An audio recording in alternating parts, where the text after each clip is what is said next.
We're going to be looking at how a group of people in Western Europe reinvent something, recreate something which hasn't been done in this part of the world for a very long time. They're going to reinvent painting. Painting. Now we know that there had been painting earlier in Western Europe. You and I know that because we've talked about it before. Towards the start of the semester we looked at the prehistoric cave paintings at Lascaux. You remember looking at these Cro-Magnon cave paintings. And, it seems like a long time ago now, hasn't it? But we know the Cro-Magnons painted in this part of the world. You remember I told you these are the most famous examples of the Cro-Magnon cave paintings because they're the best preserved that we've found so far. You remember I told you the story. A mudslide covered up entrances to the cave and kept the outside air from reacting with the paint. And so these paintings look pretty much like they looked, say, 24,000 years ago.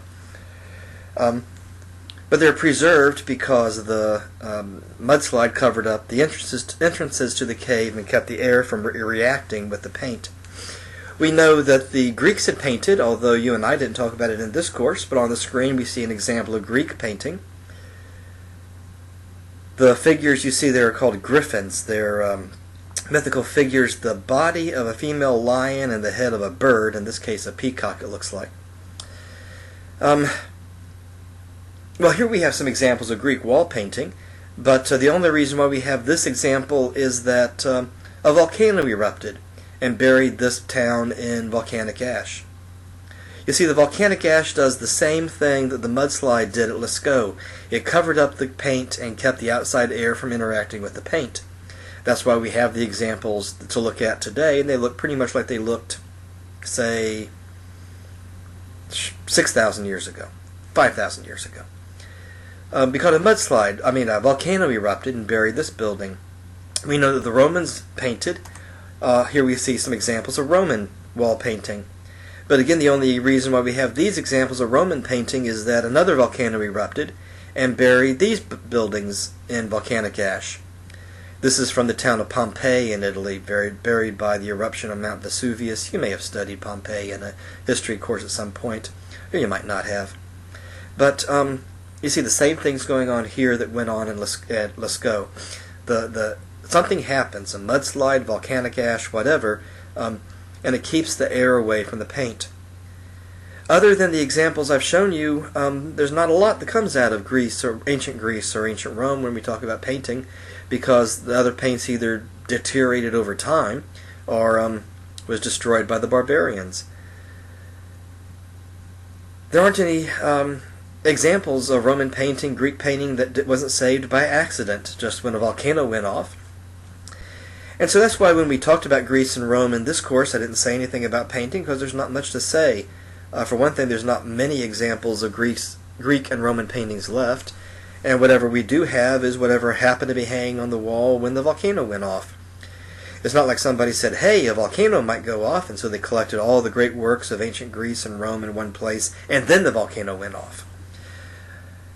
It's just whatever was saved by accident. And so, there's not a lot to say about ancient Greek and Roman painting, certainly not in a course like this, an introductory freshman level survey course where we move so quickly.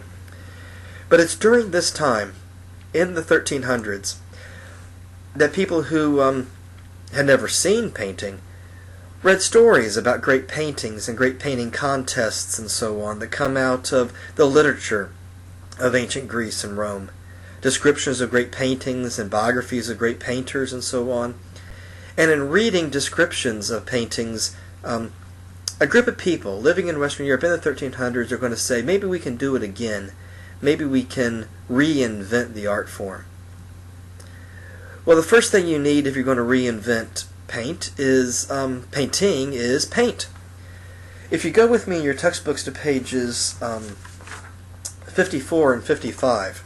On pages 54 and 55 in your textbooks, you've got 4 examples there of the first workable type of paint in the early modern period in the late Middle Ages. You remember the late Middle Ages, the early modern period, we're talking about roughly the same time period, the 14th century. Well, on pages 54 and 55 in your textbooks, you've got 4 good examples of the first workable type of paint in the late Middle Ages. It's a type of paint called tempera paint, and you see that spelled out for you on the screen here. If you think about it, the process of coming up with paint is a tricky one, and especially for these early modern painters, because in all the descriptions of great paintings and painting contests and so on, there's no recipe for paint. And so you have to read what paint is, then figure out how to make it. If you think about it, the process is a tricky one. There's two parts to paint. First of all, you need the coloring agent, the pigment. That's P-I-G-M-E-N-T, the pigment, usually a powder that gives the color to the paint. Well, these people have been dyeing fabric since the Cro-Magnon period, and so, or at least the Neolithic period. And so coloring agents are no problem. They've got all kinds of pigment. But the other problem is the base for the paint. If you think about it, that's the liquid that the pigment is absorbed into. The base for the paint needs to be a liquid, so that you can dip your brush in it and paint with it. It needs to be sticky, so that it sticks to where you put the paint. It needs to dry hard, so that when you hang the painting up on the wall, the paint doesn't drip down on the floor. And when it dries, it needs to be about the same color it is when it's wet, so that as you paint, you can have an idea of what it's going to look like, and you can adjust the color and all that kind of stuff as you do the painting. Well, if you think about it, most liquids that are sticky and dry hard change color when they dry. Like if you squirt mustard on your shirt at a picnic, when it dries it's a different color than it was when it was wet.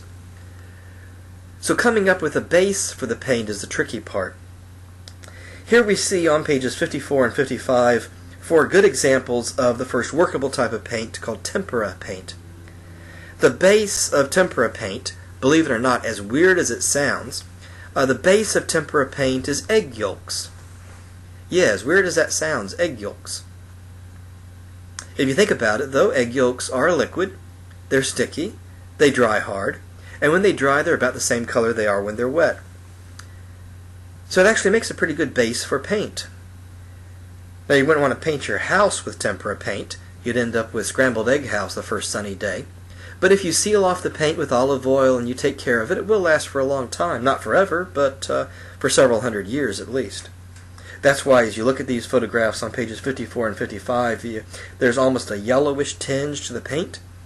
That's because, well, you're looking at 600-year-old, 700-year-old egg yolks. That's why. I want to talk in the next session about the development of early modern painting. And we're going to be looking at at two paintings on pages 53 and 54 in your textbook. So go ahead to pages 53 and 54 as we get started on the next online session here.